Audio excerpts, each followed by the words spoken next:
शुक्लां ब्रह्मविचारसारपरमां आद्यां जगद्व्यापिनीं वीणां पुस्तकधारिणीम् अभयदां जाढ्यान्धकारापहां हस्ते स्फटिकमालिकां विदधतीं पद्मासने संस्थितां वन्दे तां परमेश्वरीं भगवतीं बुद्धिं प्रदां शारदाम्। गुरुर्ब्रह्मा गुरुर्विष्णु गुरुर्देवो महेश्वर गुरुः साक्षात् परब्रह्म तस्मै श्रीगुरुवे नमः। अखण्डमण्डलाकारं व्याप्तं येन चराचरं तत्पदं दर्शितं येन तस्मै श्रीगुरुवे नमः। एकं नित्यं विमलमचलं सर्वादिसाक्षिभूतं भावातीतं त्रिगुणरहितं सद्गुरुं तन्नमामि। जड़ चेतन जग जीव जत सकल राममय जानी बंदौ सबके पद कमल सदा जोरि जुग पानी। सिय राममय सब जग जानी करहु प्रणाम जोरि जुग पानी। आइए इस सत्संग यात्रा के अगले पड़ाव में हम सब मिलकर के यात्रा में सम्मिलित होते हैं। चर्चा चल रही है धर्म की। तो धर्म के 10 लक्षण धृति क्षमा दम अस्तेय शोचम इंद्रिय निग्रह धीर विद्या सत्यम अक्रोधो दशकम धर्मश्च लक्षणम। ये चर्चा हुई। धर्म के 4 लक्षणों की चर्चा हुई। वेदशास्त्र सदाचार्य स्वस्य प्रेमात्मना एतत् चतुर्विध प्राहु साक्षात धर्मस्य लक्षणम। आज चर्चा करेंगे एक नई बात की, नई परिभाषा की। धर्म के 6 लक्षण जो है पास में लुटा देने का नाम दान नहीं है। पात्रे दानम, दान पात्र को दिया जाए तो धर्म है। कुपात्र को दे दो तो बात उल्टी हो जाएगी, बात विपरीत हो जाएगी।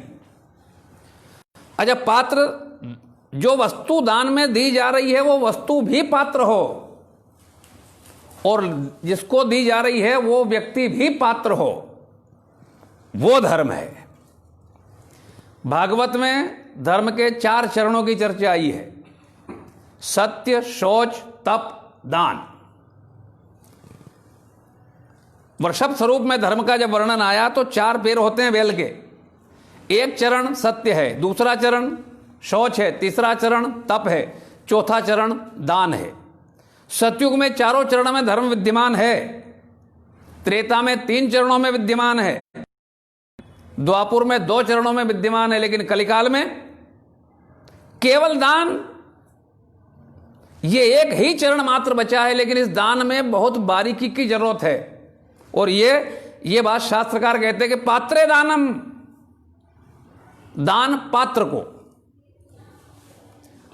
या दी गई वस्तु भी पात्रता रखती हो कि बहुत बड़े महंत जी का चेला तो जब भोजन तैयार हो गया, भगवान को भोग लगाना, तो अपने गुरुजी के पास गया।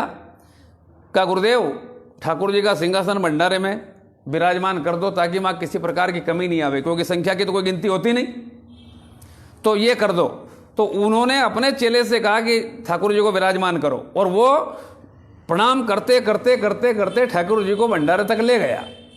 वहां फिर प्रणाम किया। तब हमने उससे कहा कि सेठ जी 1000 बार प्रणाम और कर लो तो भी ये आपकी ओर देखने को तैयार नहीं है। उन्होंने कहा क्यों? हमने कहा आप करते क्या हो? हूँ, होलसेलर हूं, ट्रकों से खारक बादाम इलायची लौंग सुपारी बेचता है वो। तो हमने कहा एक बात बताओ, तुम्हारे जो खारक या बादाम या काजू या जो भी ये सूखा मेवा अगर कहीं खराब हो गया, सड़ गया, उसका क्या करते हो? का कुछ नहीं करते, नया माल आता है उसमें मिला देते हैं। तब मैंने उससे कहा कि प्यारे 50 लाख का सड़ा माल नए माल में मिला के बेच दिया और 5 लाख रुपए का भंडारा दे दिया, अभी 45 लाख का हिसाब बाकी। वो धन पात्रता नहीं रखता कि इसको दान किया जाए। लेने वाला भी पात्र हो। अन्न का दान किसको? जिसके घर गोदाम भरे पड़े हो उसको। यह सोचनीय प्रश्न है। जिसको अन्न की आवश्यकता है, जो भूखा है, यदि वो दान उसको जाएगा तो पात्र को जाएगा कि नहीं जाएगा। लेकिन जिसको पेट भरा अजीर्ण हो रहा है उसको और खिलाया जाए, ठीक होगा। पात्रे दान, वस्त्र का दान किसको?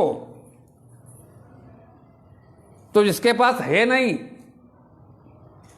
है उसको तो कोई भी देगा। अभी एक परंपरा है, किसी की मृत्यु का कार्यक्रम, मंगल श्राद्ध का कार्यक्रम हो और वहां पद दिए जाते हैं तो छटनी करते हैं लोग, ये भांजा, ये भांजा, ये भांजा। क्या वो पात्र हैं? दान उसको दिया जाए जो उस दान को व्यवस्थित जगह पहुंचा दे, जो संध्या करे, जो गायत्री की उपासना करे, उनको यदि पददान दिया जाएगा तो उस जीव का कल्याण होगा, बाकी तो लेके चला जाएगा। लेकिन हम दान भी देते हैं तो सोचते हैं कि कौन अपना है, उसी को दूं, किसी दूसरी तीसरी जगह चला। पात्रे, जिस श्लोक से सच्चिदानंद रूपाय जगतोत्पत्त्यादि हेतवे तापत्रय विनाशाय श्री कृष्णाय वयम नमः, तो इसकी नीचे की पंक्ति एक बार देखो, तापत्रय विनाशाय श्री कृष्णाय वयम नमः। भगवान कृष्ण के चरणों में वंदन करो तो जीवन के तीनों ताप मिट जाएंगे।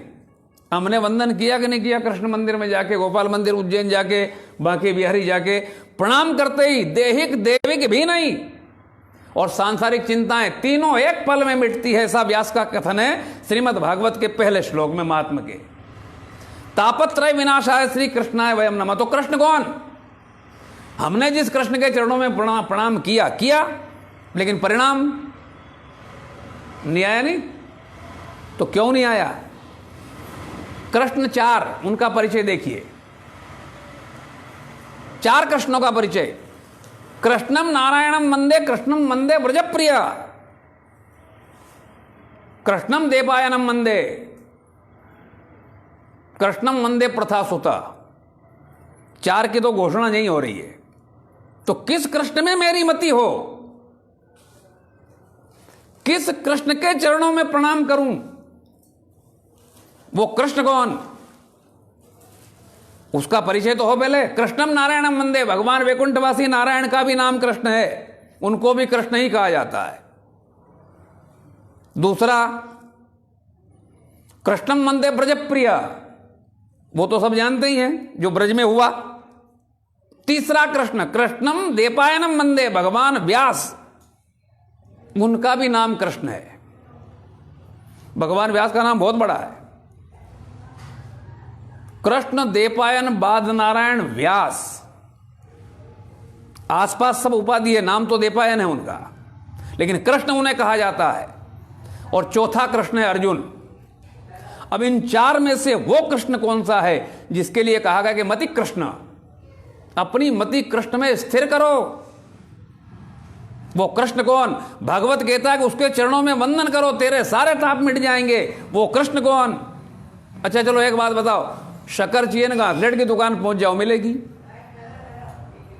गलत जगह अगर माथा टेक दो, मिलेगी?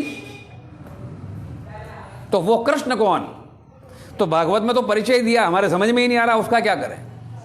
बारीकी से अगर देखें तो यही मालूम पड़ता है। वो कृष्ण का परिचय है सच्चिदानंद रूपाय। केवल वृंदावन के कृष्ण की बात होती तो गोपीजन वल्लभाय हो सकता था, नंदनंदनाय हो सकता था, यशोदानंदनाय हो सकता था, वृंदावन विहाराय हो सकता था, लेकिन परिचय दिया है सच्चित आनंद। तीन चीज जिस कृष्ण में हमारी मति स्थिर करना, वो तीन चीजें, पूर्ण सत्य, पूर्ण चित्त और पूर्ण आनंद जहां मिले वो कृष्ण है। और ये परिचय एक के लिए नहीं, अनेक के लिए आया है। कहां ढूंढोगे? ढूंढने की जरूरत नहीं, जहां हो वहां है। भगवान शिव ने राम को देखा, अपनी जानकी के विरह में रोते हुए राम को देखा, नारी के विरह में रोते हुए राम को देखा और दूर से ही प्रणाम करके कहा कि जय सच्चिदानंद जग पावन। और इसी शब्द में सती भ्रमित हुई, चक्कर में पड़ गई कि ये एक स्त्री के वियोग में रोने वाला एक सांसारिक पुरुष ये ब्रह्म कैसे हो सकता है, ये सच्चिदानंद कैसे हो सकता है। लेकिन मेरे स्वामी ने जो कहा वो वाणी गलत भी नहीं हो सकती। शंभु गिरा पुनि मृखान होई, तो शिव ने कहा कि राम कौन, कहा जय सच्चिदानंद जग पावन। तो सच्चिदानंद रूपाय श्री कृष्णाय वयम नमः। अगर कृष्ण सच्चिदानंद है, राम भी सच्चिदानंद है, तो राम कृष्ण दोनों एक हुए कि नहीं? दोनों में भेद रहा। स्वरूप में भले ही भेद हो, लेकिन तत्व में गणपति असर्वशेष को एक नजर देखो। गणपति की व्याख्या में गणपति का एक नाम आया है सच्चिदानंद। सच्चिदानंदो पूरे गणपति अथर्वशीर्ष में यह नाम आया है। चलो और आगे बढ़ो। भगवान शिव स्वयं सदा सज्जनानंद दाता पुरारी, जो राम को सच्चिदानंद कह रहा है, वो खुद भी तो सच्चिदानंद है, तो वो भी कृष्ण है। दुर्गा की सहस्त्र नामावली में भगवती मां दुर्गा का एक नाम आया है सच्चिदानंद स्वरूपिणी। वो तत्व जहां मिले उसे वंदन करो। तो हमने वंदन तो कई मंदिरों में किया, हर देवता को किया, राम को भी किया, कृष्ण को भी किया, भगवती को भी किया, शिव को भी, फिर भी बात नहीं बनी। तो मति कृष्ण कैसे होगी? पात्रे दानम मति कृष्ण कैसे? पहले उसका परिचय हो। तो या तो हमने उसको पहचाना नहीं, या हमारे प्रणाम में कहीं ना कहीं भेद है। कहीं ना कहीं जैसे प्रणाम करना चाहिए वो प्रणाम नहीं, बात दूसरी हो गई। तापत्रय विनाशाय श्री कृष्णाय वयम नमः, तो प्रणाम में कहीं ना कहीं गड़बड़ है। और भगवान ने प्रणाम करने का तरीका हमको श्रीमद् भागवत में सिखाया कि प्रणाम तो सभी कर रहे हैं, लेकिन वो प्रणाम में स्वीकार नहीं करता। माथा टिकाओ खाली, वो नहीं देखता। वो कहता कि मैंने जैसा कहा वैसा प्रणाम करे तो मैं उसको स्वीकार कर लूं, और वो प्रणाम स्वीकार कर ले तो एक पल में बात बने कि नहीं बने। और वो कहता है कि मन मना भव मद भक्तो माध्याजी मां नमस्कुरु। उसने पहले जो कहा है वो पहले पूरा करना पड़ेगा। नमस्कार तो दूसरे नंबर पे आया नहीं। तो पहले उसने कहा मन मना भव मद भक्तो, तू अपना मन मुझ में लगा, मेरे चरणों में तेरा मन पहले आवे, फिर माथा आवे। तो प्रणाम। हमारा मन, हम किसी बड़े मंदिर में जाए ना, 2000 के जूते पैर में हो, उसको बाहरी छोड़ के जाए तो वहां प्रणाम करो, न चिंतन उस जूते का हो जाए तो प्रणाम किसको हुआ? अब जूते को प्रणाम करने वाले को भगवान कृपा मिलेगी?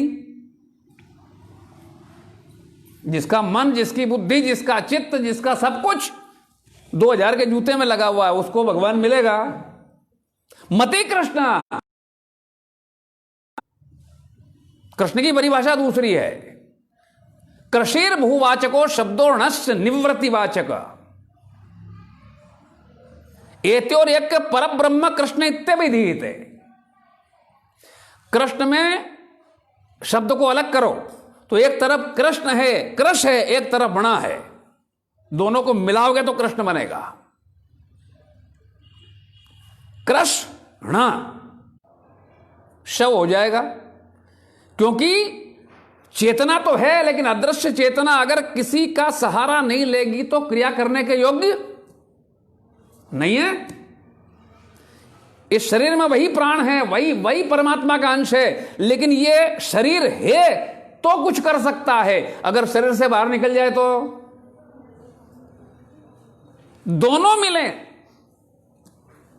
कृषिर भूवाचको शब्दोर्णश्च निवृत्तिवाचक एत्योरेक्य, ये दोनों एक हो जाएं तो क्या बनेगा? एत्योरेक्य परब्रह्म कृष्ण इत्यभिधीयते। कृष्ण शब्द का शुद्ध अर्थ है ब्रह्म, और वो किसी रूप में हो सकता है।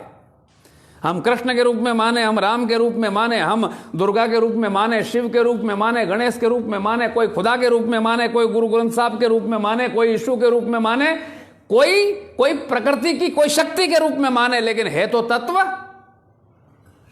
हमारी मति उस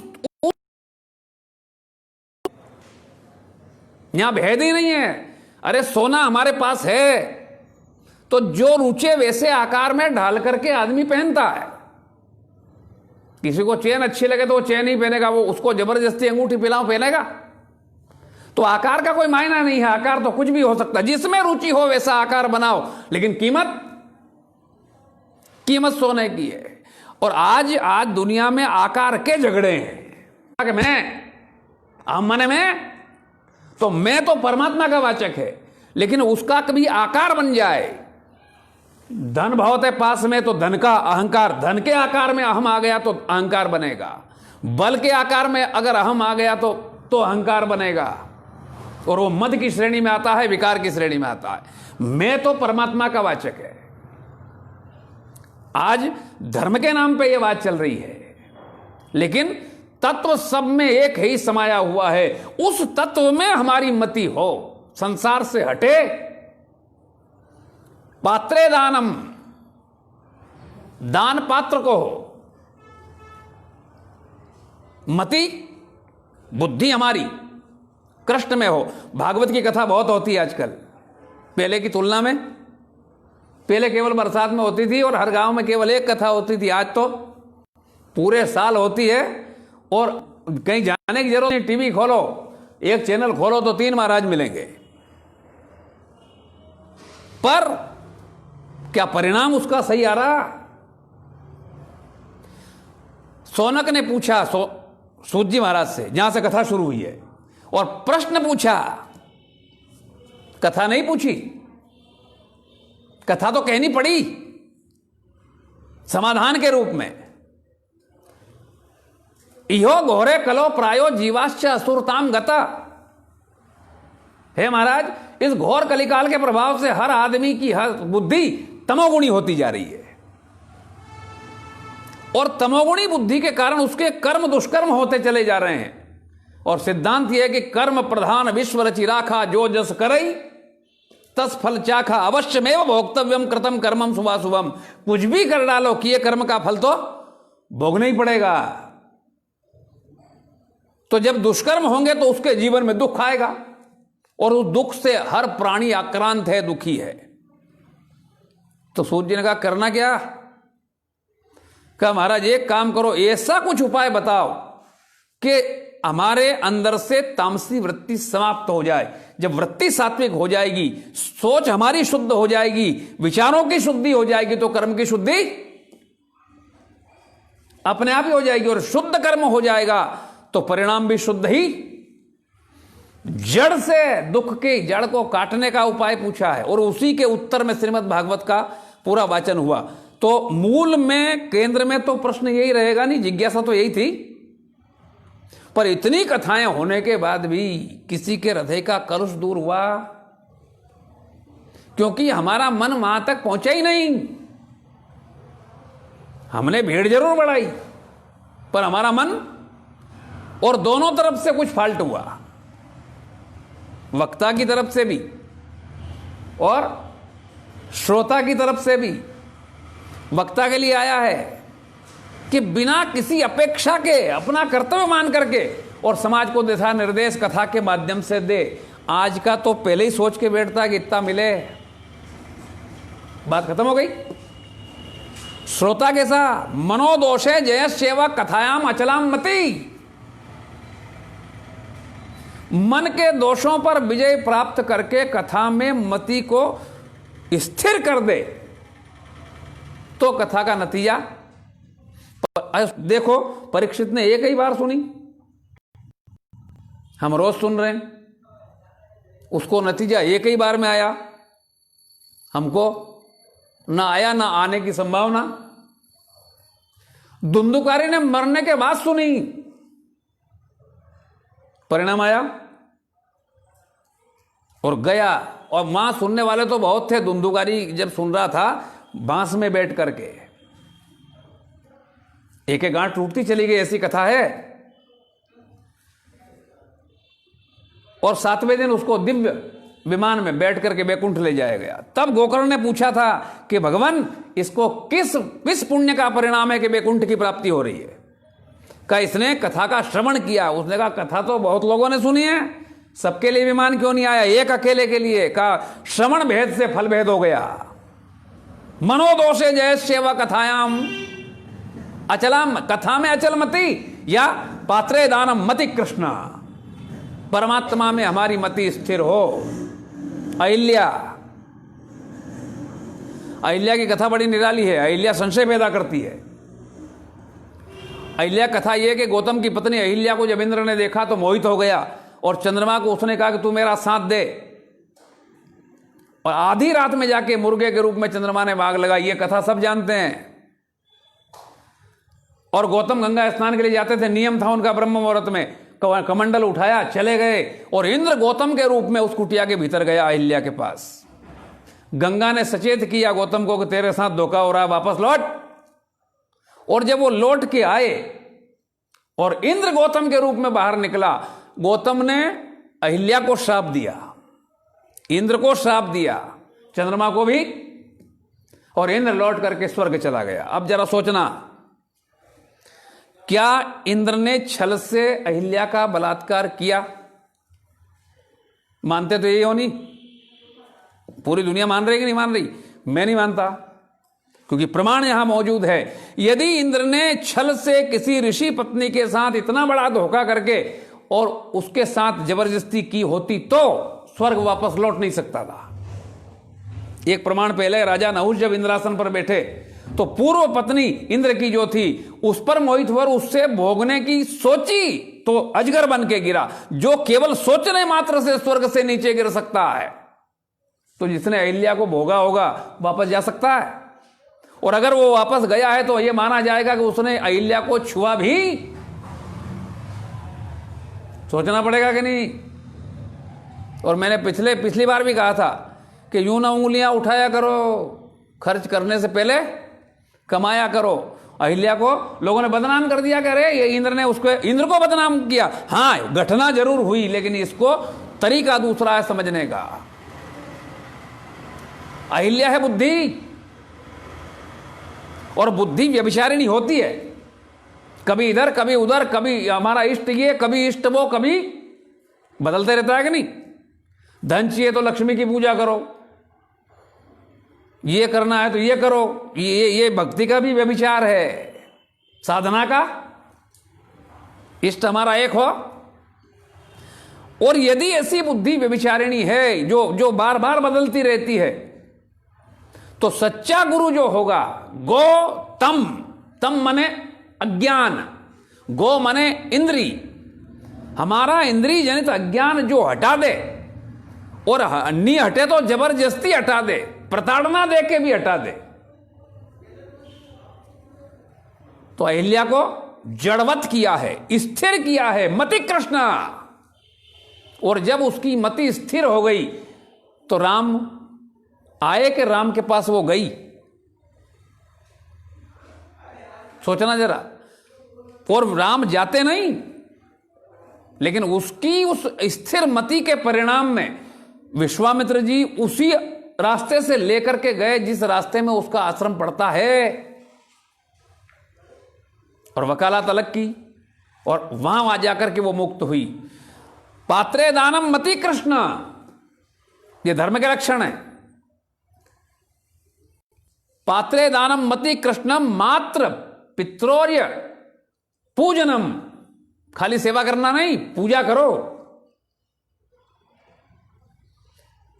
और पद्म पुराण तो कहता है सर्व तीर्थमयी माता सर्वदेवोमय पिता, सारे तीर्थ मां के अंदर समाहित है। तो यदि मां घर में है तो तीर्थ जाने की जरूरत है? तीर्थ में जाने की जरूरत है? क्योंकि सारे तीर्थ हमारे पास उपलब्ध है। श्रवण के मामले में एक बात आई कि श्रवण अपने माता पिता को कावड़ में बिठा के कंधे पे कावड़ उठा करके पूरी दुनिया में घुमा और सारे तीर्थों की यात्रा करवाई। वाल्मीकि रामायण कहती है कि वो कहीं नहीं गया, वो सरयू के किनारे अपनी कुटिया में ही रहा और दशरथ के बाण से मृत्यु हुई। फिर ये प्रसंग क्यों आया? वो नहीं गया, सारे तीर्थ उसके पास आए, क्योंकि थे ही सर्व तीर्थमयी माता। बोलो अब तीर्थ कहां जाने की जरूरत है? सर्व तीर्थ में, और गुरु गीता में तो आया कि सारे तीर्थ चरण के अंगूठे के नीचे दबे रहते हैं, और उस चरण का सेवन ही कर लो तो सारे तीर्थों का फल। स्कंद पुराण में है गुरु गीता। मात्र सर्वतीर्थमयी माता, और मां की तो बात ही कुछ और है। अच्छे दार्शनिकों ने तो कहा कि भगवान सबसे कहां मिलता, किस रूप में मिलता, और मिलता तो इतना टाइम कहां, तो उसको रुलाया है। ये मां की ताकत है। पहले निवेदन किया है जब सामने प्रकट हुए चैत्र की नवमी के दिन, भय प्रकट कृपाला दीन दयाला कौशल्या हितकारी, और जब उसे भान आया कि इसने हमको एक वरदान दिया है, चाहूं तुम्हें समान सुख, ये मनु ने मांगा था, और ये दादा मेरा बाप बन के मेरे सामने खड़ा है, तो अब मां बन के बोली है। मां बन के बोली तो आदेश दिया है, माता पुनि बोली सोमति डोली तजऊ तात या रूपा की जय शिशु लीला अति प्रियशीला यह सुख परम अनूपा। और हुआ क्या, सुनी वचन सुजाना रोदन ठाना। क्या रोने की जरूरत है राम को? परमात्मा को रोने की जरूरत है? अरे उसका भक्ति नहीं रो सकता तो उसको रोने का क्या काम? और रोना दो ही परिस्थिति में आता है, या तो सुख में या अति प्रसन्नता हो तो आंखों से आंसू टपकते हैं, बहुत ज्यादा दुख हो तो आंखों से आंसू टपकते हैं, लेकिन जो सुख दुख से परे हो उसे रोने की जरूरत है? लेकिन राम मां कौशल्या के सामने भी रोए हैं जब प्रकट हुए, राम वन में भी रोए हैं सीता के वियोग में। क्यों? तो गीता में एक वाक्य है उनका, भगवान गोविंद का, ये यथा माम प्रपद्यन्ते ता तथैव भजाम्यहम्। जो जिस भाव से मुझे याद करेगा मैं उसी भाव से उसको याद करूंगा। जानकी लंका में बैठी हुई अशोक वृक्ष के नीचे रोती है तो राम को यहां रोना पड़ेगा। गोपियां वृंदावन में रोती है तो कृष्ण को मथुरा में रोना ही। हम भी रो रहे हैं पर दुनियादारी के नाम को खींच रहे हैं। कोई पत्नी के नाम को रो रहा है, कोई पुत्र के नाम को रो रहा है, कोई धन के नाम पे रो रहा है, कोई किसके पास ज्यादा है तो अवेरने के नाम पे रो रहा है, लेकिन भगवान के नाम पे कोई रोवे तो वो हमारे लिए रोने को तैयार। लेकिन मां ने आदेश दिया, माता पुनि बोली सोमति डोली तजऊ तात यह रूपा की जय शिशु लीला अति प्रियशीला यह सुख परम अनूपा। सुनी वचन सुजाना रोदन ठाना। ये और किस्म ताकत है। कभी सुना आपने कि ये कौशल्या ने जो किया वो दशरथ ने कभी किया कि भगवान राम को रुला दिया? कि मां का आदेश है इसलिए रोना पड़ेगा। मात्र पितृयो पूजनम पात्रे दानम। केवल दान देना धर्म नहीं है, उसके लिए निश्चित करना पड़ेगा कि किसको दिया जाए और क्या दिया जाए, क्या देने योग्य है और कौन उस दान को लेने योग्य है। अगर वो सब ठीक ठाक है तो वो दान धर्म की श्रेणी में, और मति हमारी बुद्धि कृष्ण के चरणों में समर्पित हो, स्थिर हो, जैसी अहिल्या की हो गई, जड़ जैसी हो गई। गौतम नारी श्राप बस उपल देह धरी धीर। मते कृष्ण और माता पिता का पूजन, माता पिता की सेवा, ये तीन हुए हैं